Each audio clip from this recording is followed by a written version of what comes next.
विधायक, फिर भी कांग्रेस के साथ कैसे हो गया खेला? चलिए आपको झारखंड में परिमल नाथवानी की जीत की इनसाइड स्टोरी बताते हैं। नमस्कार, मैं हूं ऋचा पराशर और आप देख रहे हैं वन इंडिया हिंदी। झारखंड की राजनीति में राज्यसभा चुनाव के नतीजों ने हर किसी को चौंका दिया है। विधानसभा में स्पष्ट बहुमत होने के बावजूद इंडिया गठबंधन अपनी दूसरी राज्यसभा सीट नहीं बचा पाया। नतीजा ये हुआ कि एनडीए समर्थित निर्दलीय उम्मीदवार परिमल नाथवानी ने जीत दर्ज कर ली, जबकि कांग्रेस उम्मीदवार प्रणव झा को हार का सामना करना पड़ा। सवाल उठ रहा है कि आखिर 56 विधायकों का समर्थन होने के बावजूद कांग्रेस के साथ ऐसा क्या हुआ। सबसे पहले आपको चुनाव के आंकड़े बताते हैं। झारखंड की 2 राज्यसभा सीटों के लिए मतदान हुआ। एक सीट पर झारखंड मुक्ति मोर्चा के उम्मीदवार वैद्यनाथ राम ने जीत हासिल की, उन्हें कुल 30 वोट मिले। दूसरी सीट पर निर्दलीय उम्मीदवार परिमल नाथवानी को 28 वोट मिले, जबकि कांग्रेस उम्मीदवार प्रणव झा को सिर्फ 20 वोट ही मिले। इसके अलावा 3 वोट अमान्य घोषित हुए, जिनमें 2 बीजेपी और 1 कांग्रेस विधायक का वोट शामिल था। तो अब सबसे बड़ा सवाल यही है कि आखिर कांग्रेस की हार कैसे हुई। झारखंड विधानसभा में इंडिया गठबंधन के पास कुल 56 विधायक हैं। इनमें जेएमएम के 34, कांग्रेस के 16, आरजेडी के 4 और सीपीआई-एमएल के 2 विधायक शामिल हैं।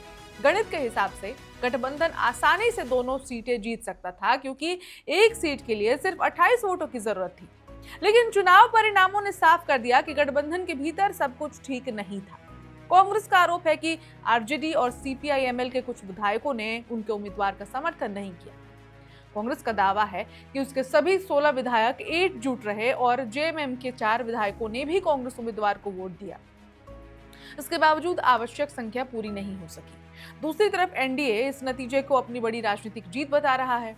विधानसभा में एनडीए के पास केवल 24 विधायक थे, लेकिन परिमल नाथवानी को 28 वोट मिल गए, यानी उन्हें गठबंधन से बाहर के कुछ विधायकों का भी समर्थन मिला।